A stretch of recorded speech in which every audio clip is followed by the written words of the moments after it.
Welcome to Moss Marketing Mondays, aka the M3 Podcast.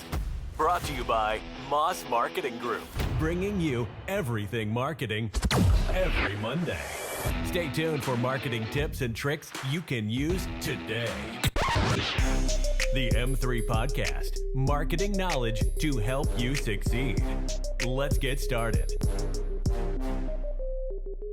Welcome back to the M3 Podcast. This week, we got Dalton, Logan from the MMG squad, and we got Scott on. I feel like, Scott, I was going to introduce you as Restore Hyper Wellness, but I feel like you're a man of many hats the longer I've gotten to know you.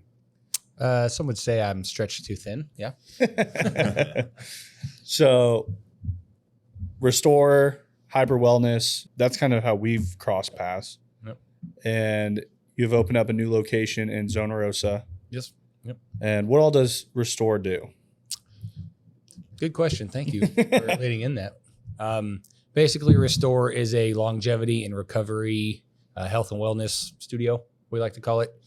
All of the things that you see the rich and famous do, the IVs and the saunas, the cryo chambers, all of those things that people do for longevity, for recovery, athletes, right? They say LeBron James spends $1 million a year on his body work, right? A lot of that is basically put into our studio because we want to make it affordable and accessible to every person, right? We're all getting old at the same level. Now I'll never be as old as you. You will never be as old as me. That is for sure. That is for sure. But yeah, no, it's we have cryotherapy. We have local cryo as well, which is basically an ice pack on steroids. It's a wand that we put on if you don't want to get completely cold in a freezing chamber, right? We have infrared sauna. We have red light therapy. We do IV drips. We have a lot of esthetician-based stuff like cryo slimming and cryo skin. And then my favorite personally is the HBOT, hyperbaric oxygen therapy. And basically what that is it's great for recovery, brain fog. You sit in a pressurized, basically bubble that pumps out 95% oxygen. We're breathing 20%-ish right now, right? And you're sitting in there and you're just taking that in through a nasal cannula and you can do work or you can take a nap like I did today, honestly. And yeah, you get out and you're feeling good and ready to, take on the day. So I think with all this stuff Scott is doing at Restore, it gives him all this extra energy to do all these other things. So what are the other hats that you wear? Yeah, so I got... He's like, I'm take a step back pen here. And paper. Yeah, let me take a step back here. I worked in corporate America for quite a while when I was trying to learn different skills, everything from data analysis to how to manage people. My background is in safety management. I went to UCM where you had Coach Greg Jones on a couple weeks ago, so go Mules. And yeah, learning the people side and learning the data analysis side and how to really read a spreadsheet and be a good business person led me into working as an Amazon DSP. And basically what that is all of those blue Amazon delivery vans you see running around, those are all private contractors that work for Amazon. And there's 3,000 or so of us throughout the country. And I have a group of about 43 vans here locally in Kansas City, and we deliver packages around the metro. I think there's around 20 to 25 of us in this city. As we were going through that, you look at it and it's like, well, I only have one customer, right? If they decide they don't like me anymore, I'm kind of in a bad position here, right? So I started looking at areas to diversify in. And like you strapping young men, right? We like to work out. Sometimes that leads to aches and pains.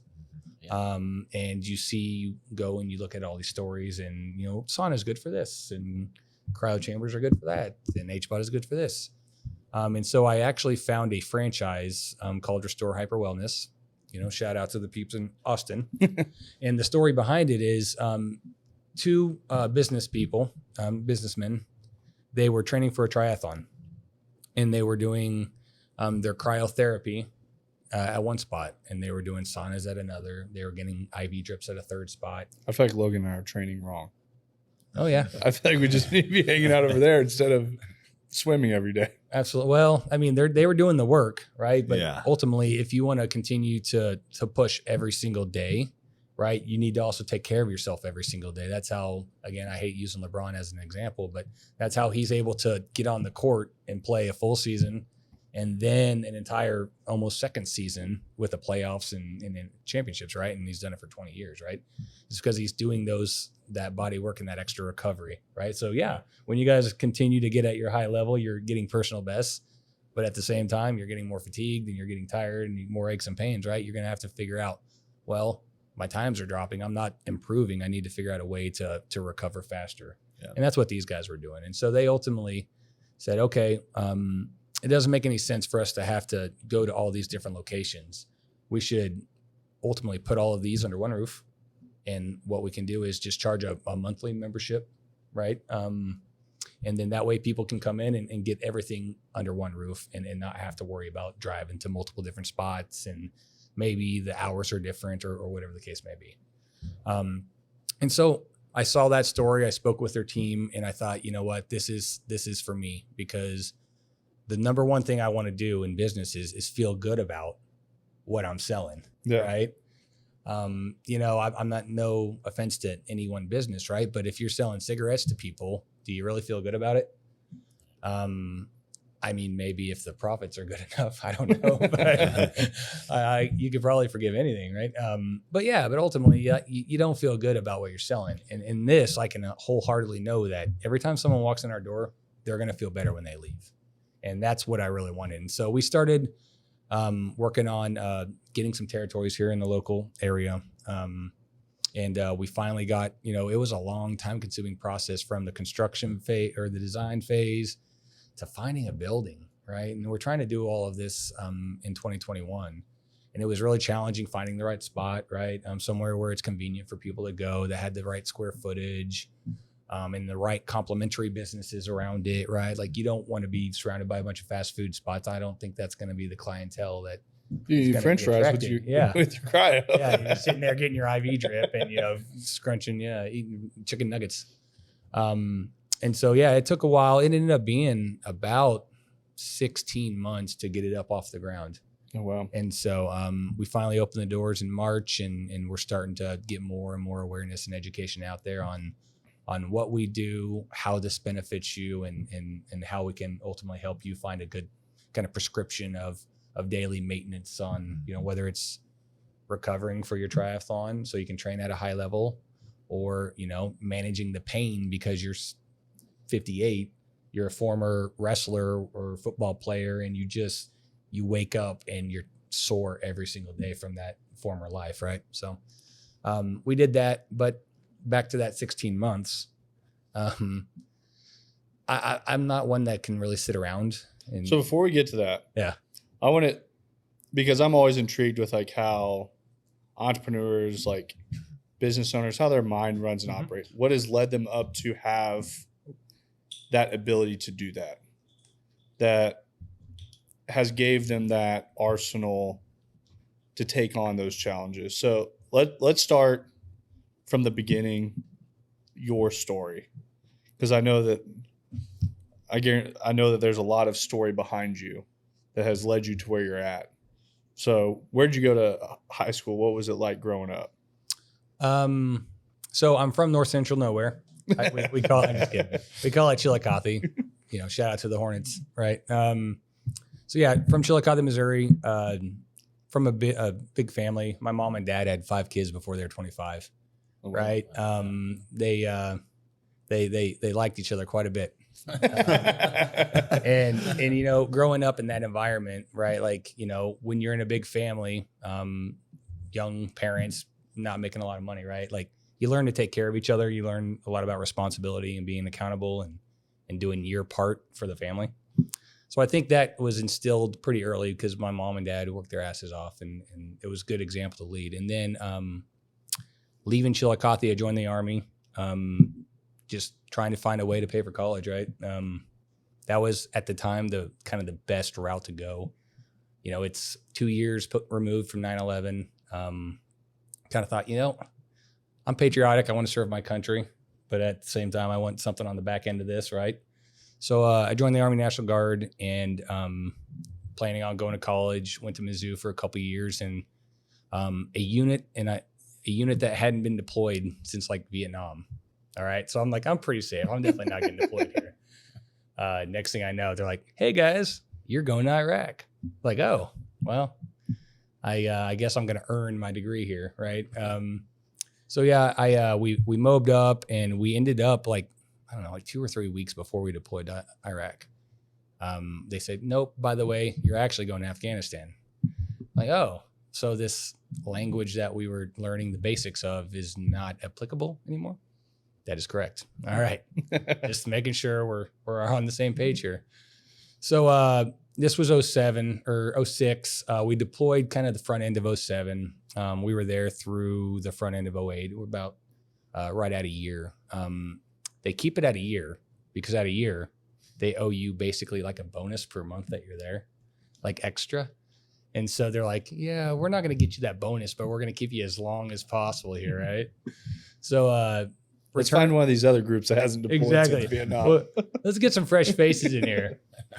And yeah, so that was definitely an eye-opening experience, and it taught me a lot about kind of what the rest of the world is like, certainly in that Middle Eastern area. Definitely don't regret the experience, but certainly it kind of changed my mind on the way I think about things. I came back, and I knew at that point I didn't want to go back to Mizzou because after, seeing certain things, like my perspective was different. And it was like, I don't want to be in an office or do business, right? I want to be in a position where I can help people, right? And so I had spoken to some people, and that kind of led me to, well, construction, I can be outside, but I don't really want to necessarily be a supervisor or superintendent. How about you look at safety, right? You're keeping the teams honest ultimately, right? Because every company more or less now has a safety guy. And a lot of it is the administrative side, right? OSHA is kind of the overall regulator for all worker safety in America. And they're in place because, frankly, employers used to not give a shit about their workers, right? You're a line item. I think they used to budget in a certain number of deaths per job. And it's just kind of the way it worked, right? Then OSHA came to be in the 1970s, and then they had to start paying attention to it. And now it's, like the minimum fine is like $12,000. And so you have a couple bad eggs or a bad foreman who's not taking care of their people on a job site, like that's going to hit the company hard if they come out and see it, right?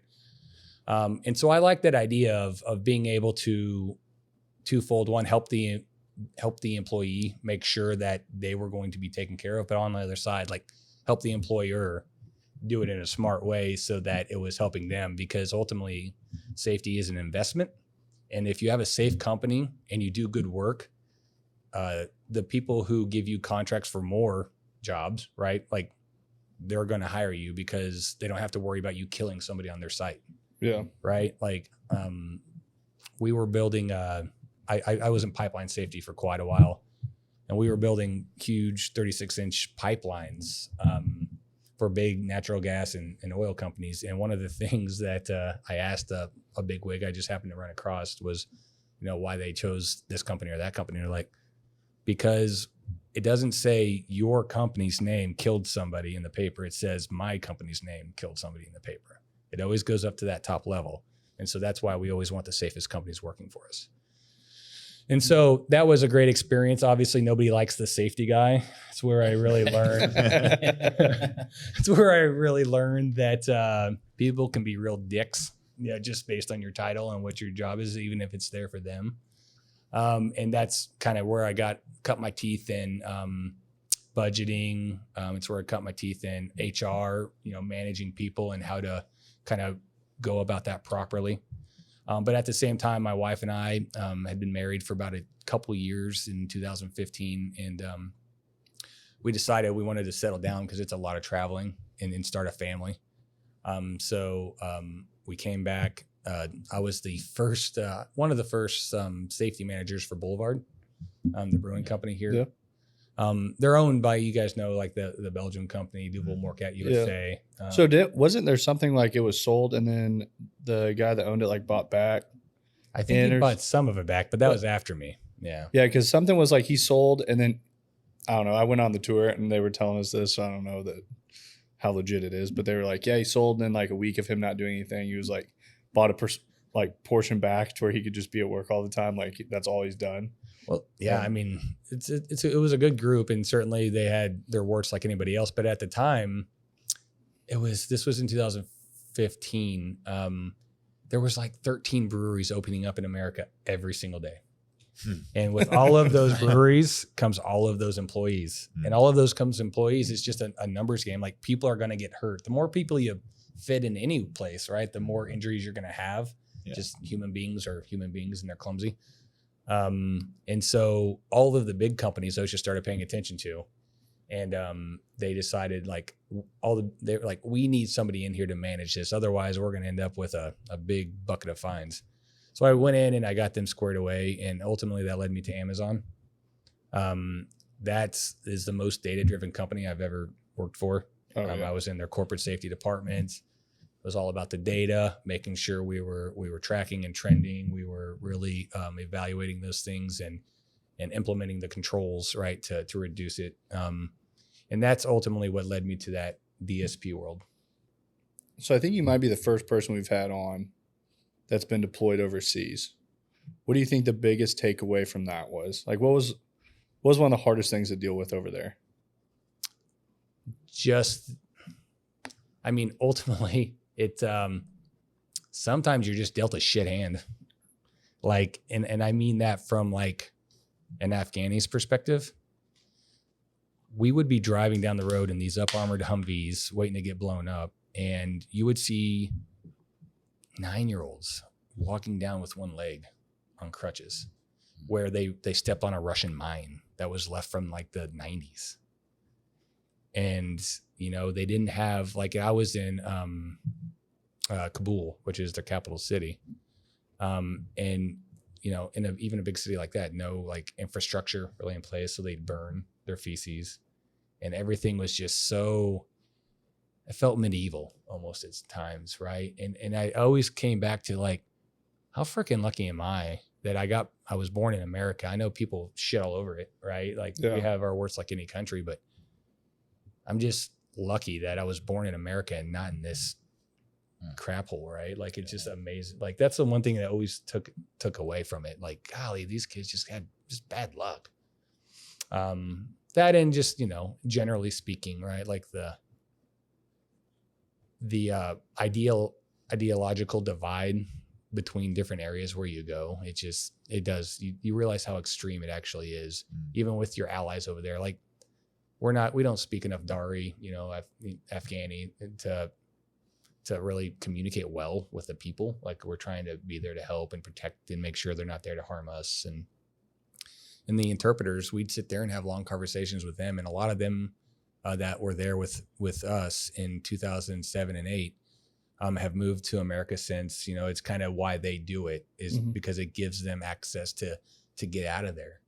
And just even innocent conversations, which were great, that just what's embedded in them is just very different than kind of what we're learned as we're young. So that's really the kind of the big things that stood out to me always. That, and the fact that, people are brave when they need to be. Yeah. And a lot of times they're shitty when they need to be too.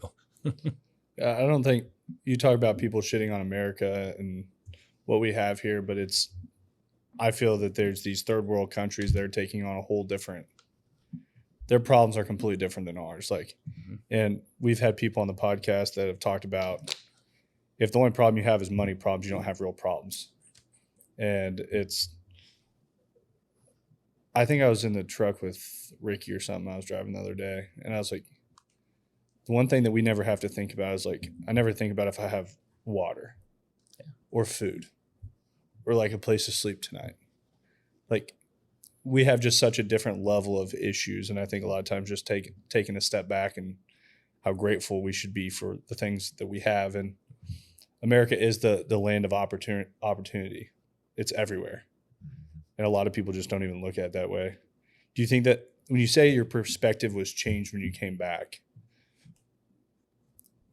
when it was like to go help people, or was it just like you truly didn't like believe in like what you were doing at college anymore? Or like, I feel like that's like a hard line. Like you just get back and like, hey, I had 2 years of college. Like I'm not going back. Well, I left high school and I was like, I'm going to make as much freaking money as I can. So I'm going to do business. I'm going to learn all this stuff and I'm going to go crush it. Right.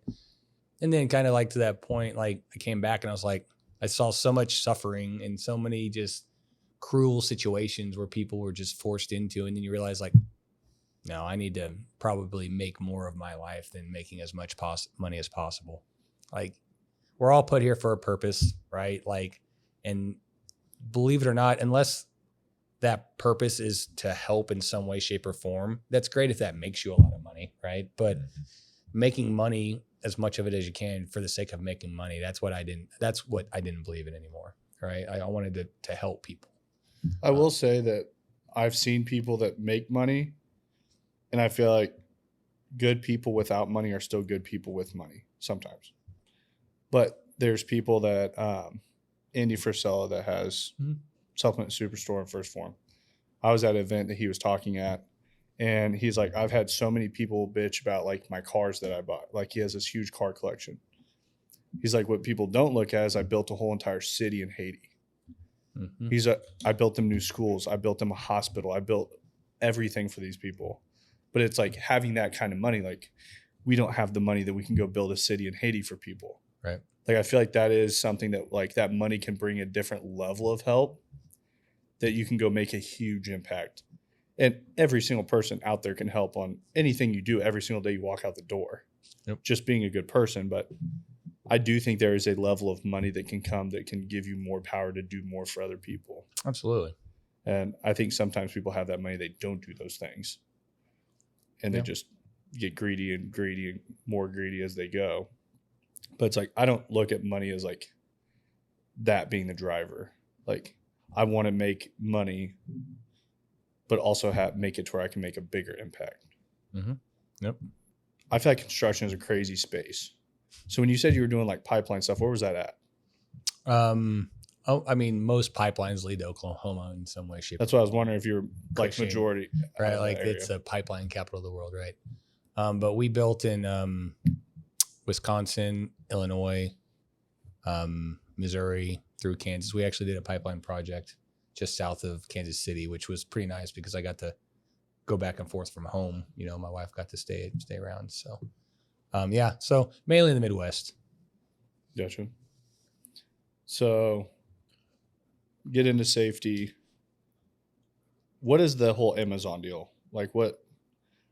I feel like we were learning a whole lot about that right before we started. And we were in there like jaws to the ground, like didn't even know this was a thing.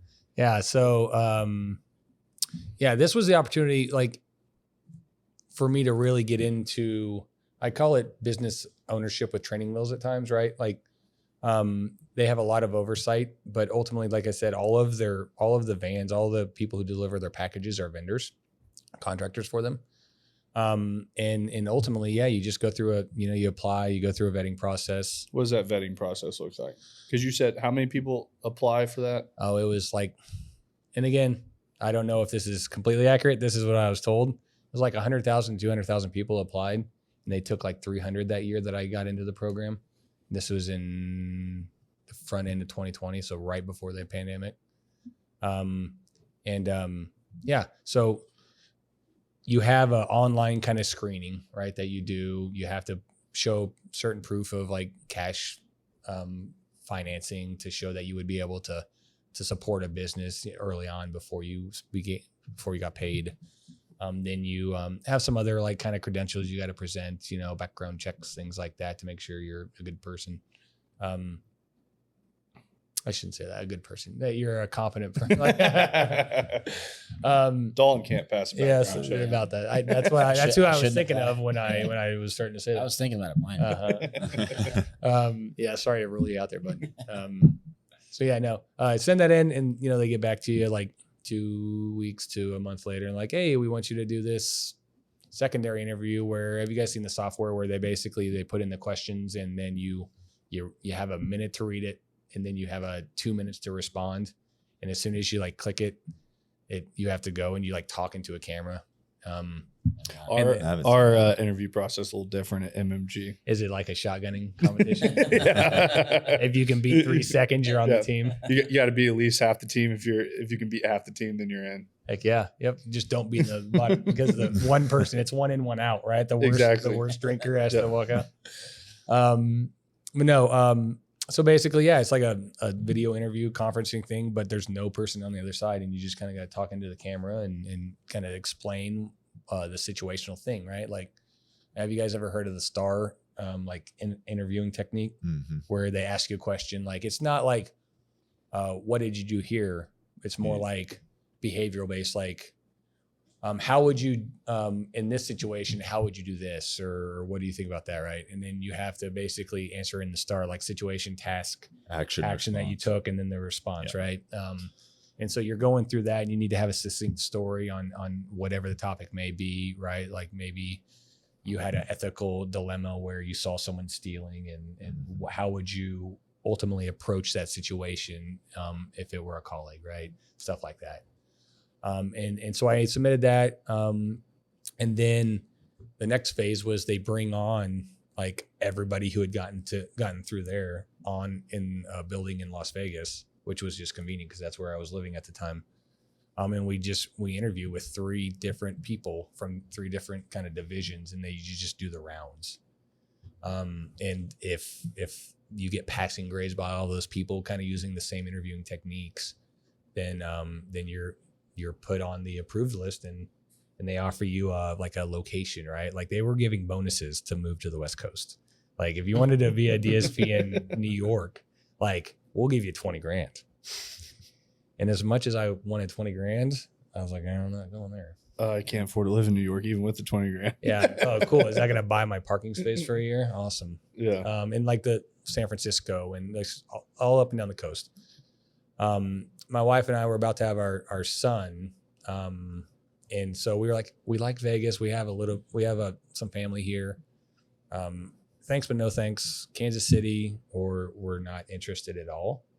So we sat on the waiting list for about 6 weeks, and then they call us like, hey, we're about to see an influx. We need some more DSPs in Kansas City.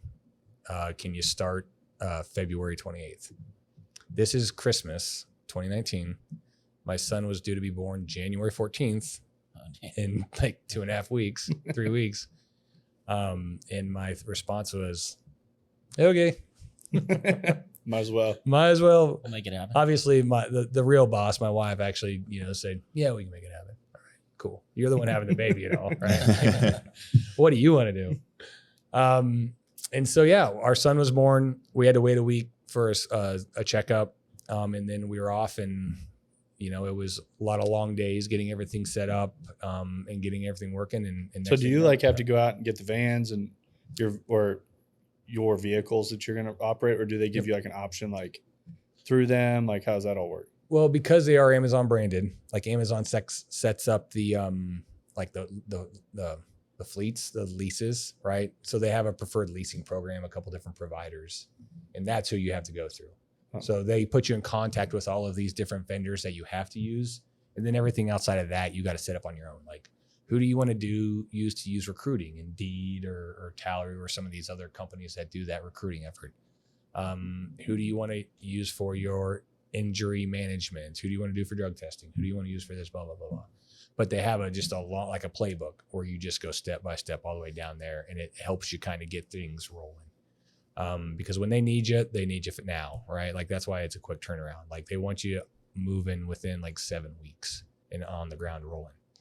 And so we started, I think we hired, I was in the station 10 hours a day interviewing like 12 to 15 people a day, just all day long. Yeah. Then at night I was doing the Indeed and recruiting more people to interview the next day, and working on the other kind of stuff that I needed to do, like writing a HR handbook, writing a safety manual, doing all that stuff, right? That you have to have a successful business in place from an accountability perspective. And then, we had our first training like the end of that February. right as the pandemic was kicking off, and we started delivering right at the beginning of March. And then from there, like they basically offer you like, so the way it works is like you're assigned an area, you're assigned a station, and that station is responsible for certain zip codes basically in that city, wherever that metro, right? So for instance, right now, like there's one in Blue Springs, and they kind of have the east side of the city, all of those, the Leaf Summits, and they go all the way to Warrensburg and Independence and Blue Springs, right? Our station was by the stadiums in Kansas City. So we got kind of assigned like downtown into Independence, up through like Excelsior. Like we had a bunch of just kind of random routes. You're dropping Logan's packages. Oh yeah, that's right. It's probably got stuck in your driveway. Yeah, and so basically we started with 10 routes, and they're like, "Hey, can you run like 20 next week?" It's like, "Oh, so you want me to run 10 more routes? That means I need to hire 20 more people this week?" Sure. And that's what, like, you grew as fast as they would let you grow as fast as you were able to safely hire and develop people and actually run the routes, right?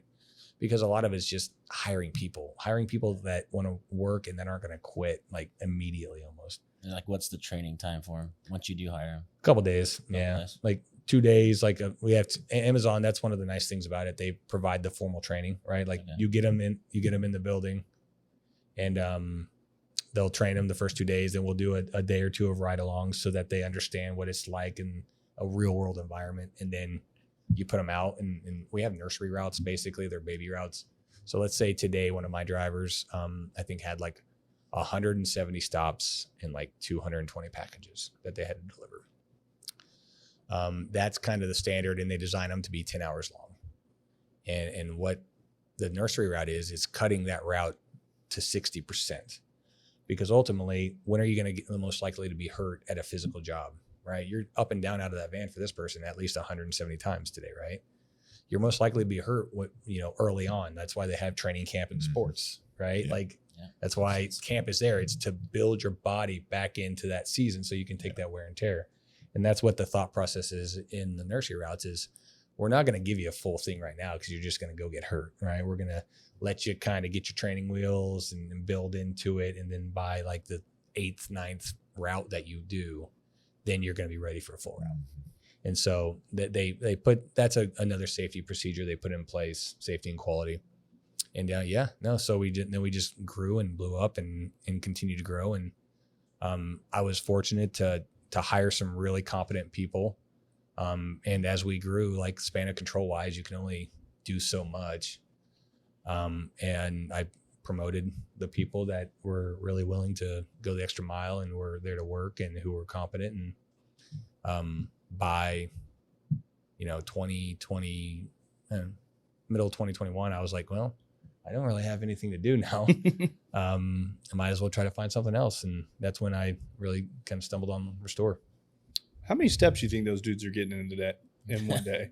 Oh, depends on the route specifically. Because some of them are like, they're stopping at country routes and driving up to the door and walking in, putting on and then back into the van, and they're driving to the next, country route. But some of the folks, like, they're like walking up and down downtown. And I've seen them come through downtown, and they'll like park in one spot, and they're like running around to all the different buildings. Mm-hmm. I'm sitting there, I'm like watching from our windows. I'm like, this got more steps in the last 10 minutes. I'm probably get all day. Oh yeah. Yeah. Oh yeah. And it's frustrating because I've never met one of our team members, ours specific, I can't speak for other DSPs, that don't work their butt off and are so underappreciated, right? Like, we try to show praise and love to all of our team all the time, but like, there's a lot of shitty people out there that will yell at your driver as they're walking away, sweating their ass off at 102-degree heat today. Like, people, there's people that like open the door with this pit bull on the other side of the door, knowing that, see how fast you are, right? Like, I mean, that's a big thing in logistics world. Like, you United States Postal Service, UPS, FedEx, us, like, dog bites happen daily. Like, just because, again, oh, my dog's nice, Fido is awesome. he's awesome to you because you feed him. Yeah. My dude here, and the chunk out of his leg doesn't agree.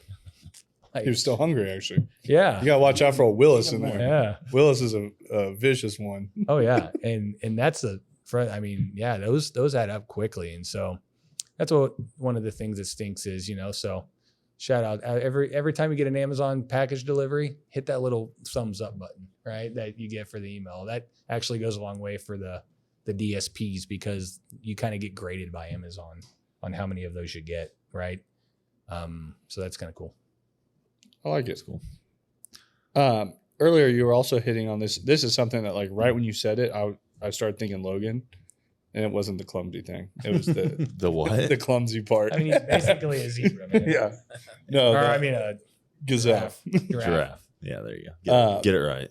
But like the data and analytic and like the spreadsheet stuff, like when Logan started, he also definitely came from a more, I think, corporate world that was probably very much that way. Also. Logistics. Yeah. But what do you Hallmark. Okay. Yeah. So on that, like when you talk about like spreadsheets for Amazon, and I start thinking about Logan, like is that what they run everything through pretty much? Like when you say it's very data driven, like, and have they put software in place? Like I know if you do like Amazon FBA, they have like software that plugs into everything that kind of does it. So is it all like plug and play, or like is it still very much like it's business with training wheels, but like also taking a little bit further step into like you still track all of your stuff, or have they made it kind of like dummy proof?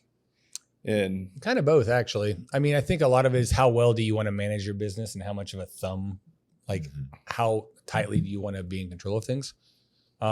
Yeah, they put a lot of software and controls in place, right? Like I said, Amazon has so many really amazing engineers on their team that they can, put resources in place that are going to be good for them, right? Like they used to use Tableau, which is a big kind of data system that like we use for Restore, actually, right? It helps us track our KPIs and make sure we have the right trends. We're really getting into the root causes. But Amazon's like, I don't think I want to pay for this anymore. So they built like their own, right? Yeah. Like that's integrated into the stuff you're already using. We used to use when I was on their corporate team, like Skype, right? Like in those but now they have their own, they're like, we're not paying for this. We're going to build our own. Right. And so, yeah, to your point, like I have our certain software that we use financially kind of aside, but from a quality, safety, efficiencies perspective, they have all of that in place for you. They're like, hey, this is your data. Like we created these dashboards with really the impactful KPIs. Like you need to look at this and action this.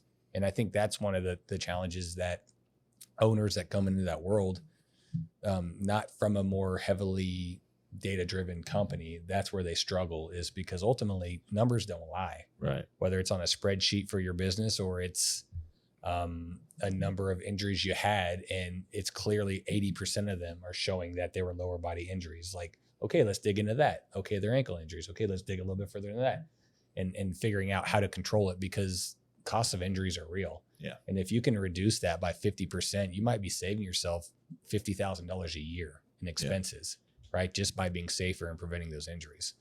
So, I mean, there's a lot of different things you can look at. But ultimately, when it comes to money, like I try to not show too much on that side, right? yeah. But I was thinking, because when we first met at Restore, and I feel like you are very pinpointed on what you're doing, and we meet with a lot of business owners that are all over the place on what they're doing. Mm-hmm. And I felt like you were very structured in what you were doing, and it's also from being a very new business, there was something that had some sort of background that kind of established that first. Yep. So what do you think the importance of that leading over into Restore gave you on kind of a hand up on what you're doing? Because you don't have all that software and stuff that Amazon has in place. Right. So did Restore as a franchise help with that side? Or are you like, hey, this is what I know from being with Amazon that needs to be put in place. These are the programs I need to go out and find, and this is what I need to make sure is trending correctly and cover my bases X, Y, and Z with this. Kind of a little bit of both, actually. Restore, I think, understands, like, their corporate team knows, like, the number one objective of any franchisor, whether it be Chick-fil-A, McDonald's, Restore Hyper Wellness, is to make their franchisees profitable. Right? I mean, that's the number one goal. And the best way you can do it, right, is just to be able to give them the data to show what's working, what's not working, what do you need to get rid of, and what do you need to double down on, right? And because we are a new franchise, a pretty new franchise, sorry guys, because they are a new franchise, they're still developing those tools. So they're very much in the infancy phases. So from bringing over my experience, being an Amazon DSP, I had an idea of what I needed to do from a creation of my own workbooks to at least bridge it until, they were more formalized, right, in what they were doing. And they're actually taking leaps and bounds to get us to where we need to be with that. But yeah, I knew, like, these are the things that I know I want to work on, right? These are the things, right? I kind of put my own game plan, playbook in place. And that way we can hold ourselves accountable to track towards that, because ultimately spraying and praying on different strategies is no goal, right? Like, you got to have a solid plan in place and then execute to that plan, and it's sports and business are the same in that way, right? Like, if you got game timers, if you got guys that can go and sell, right, those are your MVPs, and you're going to continue to focus on them and help develop their skills and give them the tools they need to succeed, and then let that compensation follow upward with their trajectory. Or, they can't follow a game plan and you have to move on from them, and you have to be somewhat cutthroat with that, because ultimately you see a lot of businesses go out of place because they put the wrong people in place, right? Don't put somebody who's not good with people or who is short in a leadership position, because they're not going to be able to, that's just not their skill set. But if they're great with workbooks and data and the financials, they might be great for you in the back office, managing, deep diving on how we do these things. Yeah. And so those are the things I really thought really hard about, is what are the key positions? What am I looking for in those key positions? How are those people going to influence the success of the business? And how am I going to help support that on an upward basis, right? And that's speaking with you guys and meeting you guys, like, you were always a part of the game plan. It was just when I was going to be able to unlock that box to trigger, that next checkpoint, right? So, because that's what I'm kind of thinking. As you were saying that, I didn't even really think about the difference too, because like Amazon, there's no acquirement of work portion of that business. Right. So it's just like that workload is there. Like every day you get there, the workload's there. Right. Like Amazon has the market share nationwide. I don't know, worldwide. Like, I don't know how far it goes, but it's like they have that market share. You're not looking for acquirement of work. Oh, yeah. Like the acquisition of work is already taken care of. So then you go start Restore. Like, I feel like that's the difference of, like, if you were on a football team and you're just practicing all the time to go play, you have a game every Friday night, to like you get on a new team, you're like, hey, we don't have games. We have to go find a game every single week to go play. Yeah. Like, then all of a sudden you're on a whole different forefront. Like, you have to go find that work, that becomes the new driving factor of that business. I think that's where I liked when we met that you had the idea of all of it put together already. There's a lot of times I see like the data-driven side that comes from something in the corporate world that has a automatic lead generator, automatic workflow. They come into a business model that doesn't have that workflow. And then all of a sudden they have driven so far into this analytical side that they miss the whole entire acquisition of business side. And then it's like they just run themselves right into the dirt. And then they're like, I don't know what happened. It's like, I just don't have the work. But like my HR book was great. I had the best HR manual out there. Like, that doesn't mean people are going to come into your door. Like, yeah. And that's where a lot of times, like, I have buddies that have big companies on the coast, things like that. And it's funny how different the Midwest is than anywhere else in the country when it comes to business.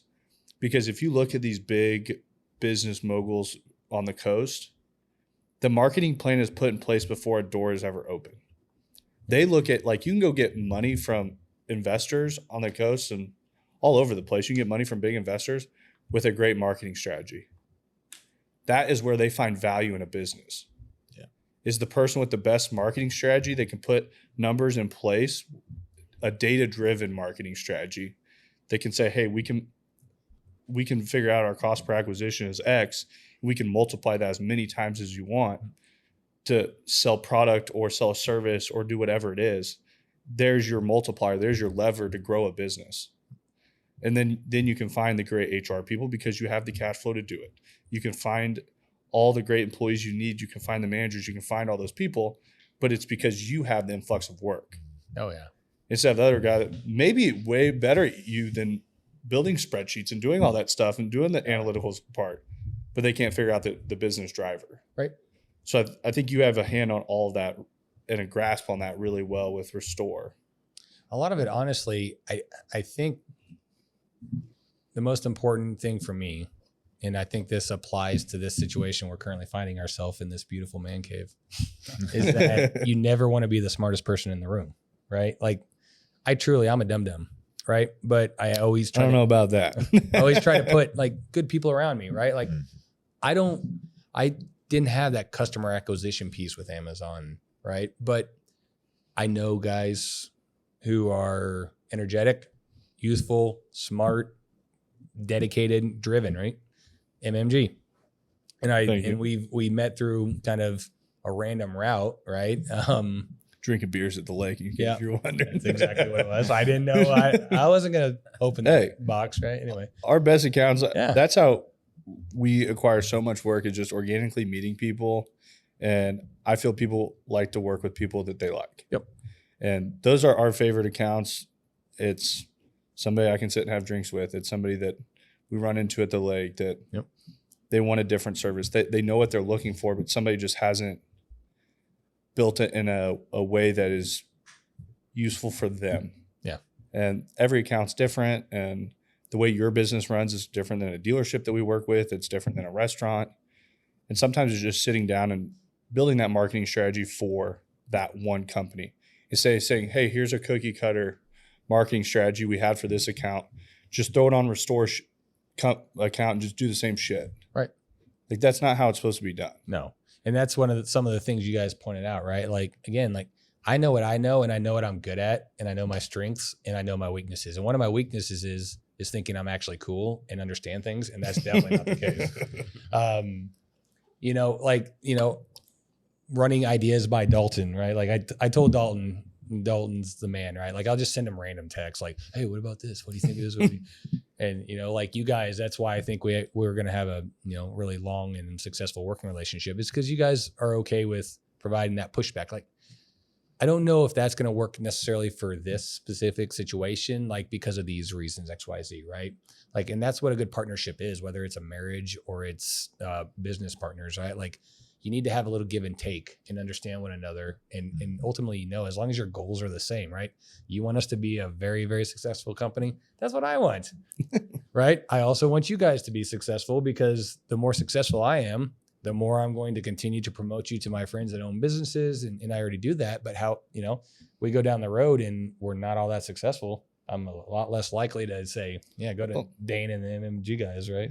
Well, that's the other thing. Like, we've always talked about, like, our success comes after the businesses we work with. Like, if you put that first and you always play that game of the success of the companies you work with, our success comes full speed right behind it. Yep. And we had a meeting this week that somebody came in, the guy's like, I saw an ad, I clicked on it, and he goes, and I started deep diving on this company's content, and I found out you guys did it, and I scheduled a meeting with you immediately. Like, it was pretty cool how it happened. The guy's like, I just haven't seen, like, social platforms ran like that at that level around here.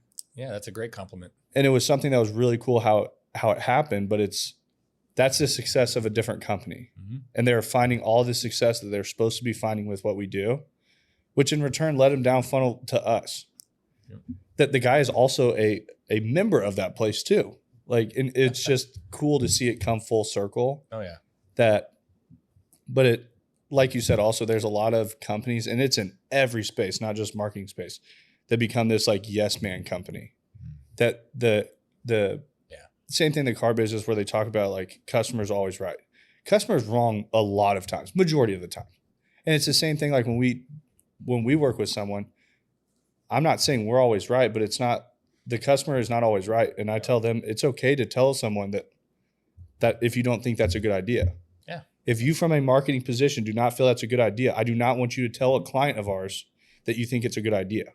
Because all that does is put a false pretense of what they think is going to happen. And then all of a sudden they move forward with something and it doesn't work. And then they're like, well, you said this was a good idea. Or you say, hey, I don't think this is the best idea. And you say, hey, this is my fucking money. I'm going to do what I want to do. And we say, okay, we'll ride with you, but I told you it's not a good idea. I gave you the warning. And then we come back to a, hey, I told you so moment. Yep. Now, and I've had that happen with a lot of companies too, that they're like, you know what, I still want to try it. I'm like, all right, great. It's your money. Like, you get to do with what you want. I'm just saying I don't think this is going to work. Yep. And then sometimes I've eaten my words on it. I'm not saying we're right every single time. Right. But sometimes we've had a lot of them where I'm like, we've tried this with another company that it didn't work. So then they'll say, okay, we're going to ride with it. And they try it and then it doesn't work. And then I'm like, I did give you my advice on it. I'm not Nostradamus, but I know marketing. Well, I know it's customer acquisition and it's one of those things that we talk about. Like we do it all day, every single day. Right. That I can't come into Restore and tell you guys how to run Restore as a company. Like I can't tell you the science behind everything that you guys do. We're learning a lot more as we do the marketing for it. Yep. That we are educating the public, but we're getting educated just as quickly with everything. Oh, hell yeah. So it's like, I find it intriguing also getting to learn about all these business models. Yeah. As we work with people. I feel like we're in a very unique spot because we get to watch business on like, and learn about business on like hyperdrive. Oh yeah.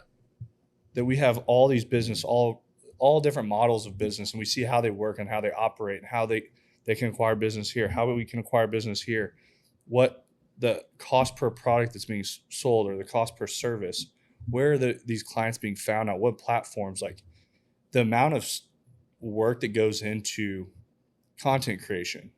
There's some people just like wing it and they're like, I don't know why it doesn't work.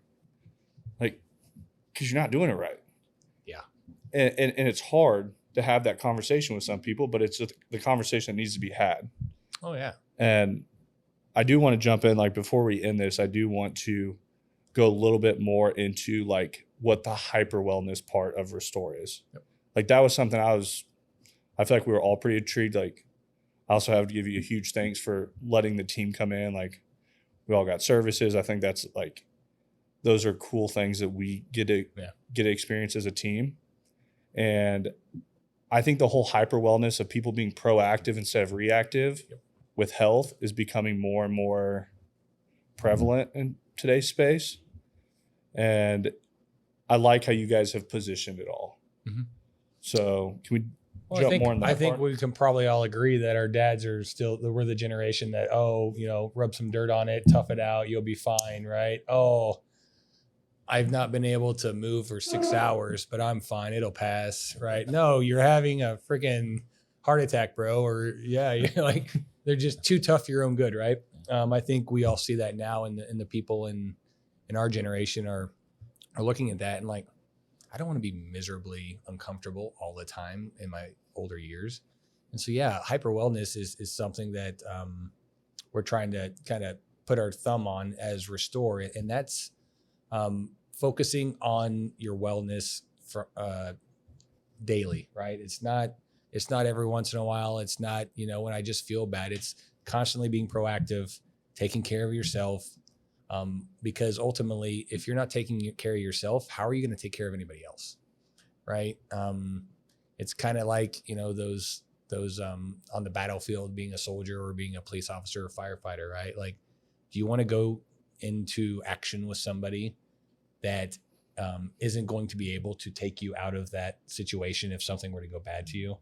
Right. No, you want to constantly be taking care of yourself so you can take care of others. And that's really what they're about. It's, do more, right? Do more of what you love.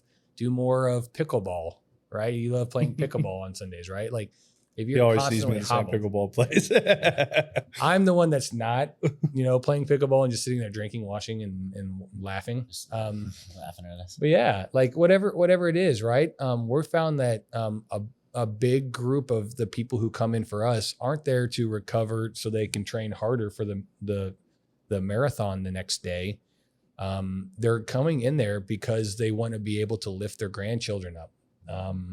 And right now they have consistent pain in some part of their body, and cryotherapy reduces that inflammation. It may reduce inflammation. I gotta say that. But that helps relieve that pain. I think a fact is cool temperatures decrease inflammation. So right. Yep. cryo is super cold. So if you can put 1 and 2 together, you can get the fact Absolutely. of it. Yes. No, it's and for people, cryotherapy specifically, right? Not to harp on it too much, but I'm constantly got aches and pains from past injuries and things. And when they start to flare up, I jump in the cryotherapy. It's basically a big, do you have anything right here? Nope. It's basically a big freezer that you stand in for 2.5 to 3 minutes. Did you just look around and see if I had a freezer around here? I looked around to see if there was something spatially similar. Just a big freezer. You get in and we play some music. You jam out. You enjoy your time. You get out. You feel great. You get an endorphin rush. At sub-0 degree temperatures, ultimately you're in there with a robe, a mask, a stocking cap, gloves, socks, and slippers. We don't want the end of the extremities where the. I thought they were more for looks because I feel like we look pretty good in them. I mean, you do look good, but that's a side effect, right? Okay. Like that's just that's a consequence of it, right? But ultimately, you guys heard about Antonio Brown a couple of years ago. His feet, he got in a cryotherapy machine and his toes turned black because there's a lot less. Like you can get hypothermia in that thing. Seriously, that's why we require it. It's more for safety than anything. But yeah, you get in that thing and basically because it's so cold, it pulls you're put into that fight or flight, your body is. And so it pulls the blood to the major organs and it relieves some of those stressors or whatever's causing pain. And then, your body temperature gets down and you come out and you're feeling great. So yeah, that's just an example, but like a lot of people, we're all pretty dehydrated. Nobody drinks enough water like they're supposed I was just sitting here thinking I was dehydrated. I filled this up and it's already gone. And I'm like, damn, I should have brought. I've been slugging on this water all day. I did bring a water with me. Yeah. I've been drinking this water this whole time. And I keep thinking like, quit drinking this water. This is like my You're fourth acting one. Weird, man. But I realized like, yeah, I'm dehydrated. But This may be the first podcast that there's like no beers on this table. I wish this was around when I was playing sports though, Mhm. because this brings me back to, I pull a muscle or, hurting somewhere, go to the doctor. Mhm. They give me meds like anti-inflammatory drugs or, Flexerol muscle relaxer. Yep. Okay. It masks it, but then like when I'm not on it, it comes right back. There's no maintenance. It's just like masking it. you're just getting addicted Like- to something, right? right, Like, well, that's yeah. what wellness has become reactive, right? And that's the Yeah. goal is to be proactive. Actually, that's one of the bigger groups of folks we've had coming in is high schoolers who are playing baseball and basketball this summer since we've opened, right? Like that's kind of been the sports that have been going on. And they've been coming in and doing cryo. They love it. And then we have compression therapy. I didn't mention that earlier, the Normatec sleeves. And they come in, they do that and they feel great and they go on, right? Like I remember back I only played up to high school football, but every Saturday morning I would start cramping up in the morning, Saturday morning, right? Like convince a 17-year-old to drink enough water. I dare you, right? Like it just doesn't happen. Like, so for me, like something like this, my parents would absolutely had me in, Saturday morning, first thing, getting a bag of fluids to make sure I was properly hydrated so that, I could get back into training that following week for, football or whatever the sport it was at the time. But yeah, anyway, the goal of the business and as we grow and we're looking to add more locations throughout the city is that we just want people to have something available to them that's affordable and accessible so that they can come in and manage those aches, those pains, live a proactive lifestyle of let's not get addicted to anti-inflammatories or pills, pain management pills. Let's actually go in and proactively prevent them from occurring in the first place through that. So that's that's what we're excited about. And as we continue to get the awareness out there of us being a legitimate option for them, I'm excited to see how many people we can help. Yeah. I also think I was kind of mind blown when we went and did the compression. Mm-hmm. I've seen people do that before. I'm like, yeah, I don't think that could be that crazy. I put that on and that was pretty like crazy. Like when the pressure's there for a while and it goes off, I'm like, I can feel like all the blood down through my feet and my feet feel weird. Like, oh yeah, that's something that I would probably actually do a lot more of, just because I think probably blood flow for a lot of people is, I think, once again, something that we just kind of take for granted, that on extremities and things like that. But yeah, I think like I did an IV drip last time when I was there, and once again, I don't drink enough water, but I'm working on getting better. For some reason, I feel like when I drink more water, I feel more dehydrated. So I think it's supposed to be the other way around. I think it is, but I don't know what's in that water. This one's straight water. I promise. I used to have water bottles like that. I'd sneak into Chiefs games. Logan and I are going to work out after this, so that's good. Well, he didn't think I was going to today, so hey, he said bet. I did challenge Dan. There's something to like being challenged by somebody. Like when you have a accountability buddy, let's call it, right? Like I don't want to go. Damn it. Because Logan's going to be there. We have said this before. Yeah. That we were going to, and then it didn't happen because both of us ended up having some drinks. But I don't think it's it's never happened after a podcast. Nope. It's the first. So, well, I'm glad that, my sheer presence can induce your wellness journey, right? Now you just have to come in and do compression tomorrow after your legs get sore, and we'll flush out all that lactic acid. I might be over in the area tomorrow. Apparently, we might be ruined for our 5K on Saturday, according to Dane, if we run tonight. He's trying. Please tell me if I would love your thought process on this. Why we have cameras on? It's a 5K, dude. Do you think you need to practice for a 5K 48 hours in advance? What's the most you've run at one time to this point in your training? Have you run a 5K yet? I'm going to tell you. 4 months ago. Close. 4 months ago, I ran 13.1 miles. I ran a half marathon. Oh yeah, I hear you just crushed it too. I was like Usain Bolt, pretty much. Very similar. In case you were wondering. Like those Nigerians that are running the 4-minute clip for 26 miles. Right? Yeah, that was me, like to a T. But, I mean, sometimes I get the Forrest Gump syndrome where I'll walk out my door and I'll start running, and you just run all the way to the restore. Like, well, he was telling me keep going. He ran 10 miles a day for a while. Yeah, every day, Scott. Yeah. I love running. 10 miles a day. There's something too, once you get into that, there's a certain distance, I think, right? Yeah. That you got to get into it. But that runner's high, man, there's nothing like it. Like, and I used to. No, 13.1, I didn't catch any runner's high. None. There was no fun part of that. Yeah. Well, cramping low. Yeah. Crampy and low. Yeah. It's a lot different also. Yeah. I mean, like you didn't train super a lot for that. But a lot of it has to do, like, do you have the right gear? Do you have the right running shoes? Do you have the right? I did get running shoes. I got running shoes, and I bet a lot on KT tape. Yeah. Because, I mean, pain is going to take a lot of the enjoyment out of it. Yeah. Like, for me, I've run enough now over the years that I can get my breathing just right. And then next thing I know, like 6 miles has gone by. And I just got to thinking about something. Cool. That would be cool. Yeah. Yeah. I mean, that's one of those things where they talk about, like, you just feel great. You just kind of get into it. I'm also 275 pounds. I say, you're not exactly the runner's build either. I don't think people see me going down the street and think like, wow, I bet he's a runner. I'm thinking, who's chasing him? Maybe we should get some IVs before Saturday. That's probably a pretty good idea. Yeah. Yeah. Well, if you guys Saturday, do run, I think you could run tonight. At least maybe do a time trial. What's a This is a glow run. 2K. Logan's the only one going out to like really run. We're going to drink and a 2K would be 1.24 miles. Yeah. I can run. We can run 3.1 miles. Like I'm not. I know we can. I don't need to run tonight. Okay. But regardless, we're getting off topic. So, very much enjoyed this podcast. Very much. I like the wellness space. I like what you guys are doing in it. I'm very thankful that we are getting to be involved with it all. Yeah. I think there's no direction but up to go with it all. Any final thoughts from Logan's Dalton. Insightful. It was good to hear your story. Yeah, For sure. Learned a lot about you. I'd say check it out. I mean, yeah.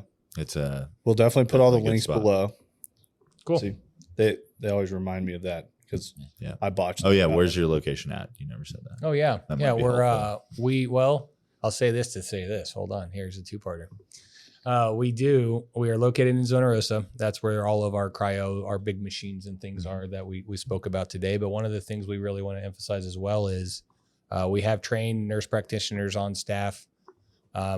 If you have like an office party or you're going out or you got your own race that you want to, or running with a group of friends or whatever that means, we also offer concierge service. So basically reach out to us. Our information is on the site, and we can set up, a nurse coming to you and giving you IVs as well. It's something that we really like to do as well. Just, I know convenience is important, and sometimes you may only have a certain amount of time and you don't want to spend 20 minutes driving there, 20 minutes driving back, right? It might be out of the way. So if you have a group of folks, we'll come to you. Cool. Cool. Well, once again, thank you for coming on, and we will tag everything for Scott below. And that is the M3 podcast. Thanks for listening to the M3 Podcast. Be sure to subscribe so you don't miss the next episode. Want to learn more? Check us out on Instagram at Moss Marketing Group, on Facebook at Moss Marketing 58, or on our website at mossmarketinggroup.com.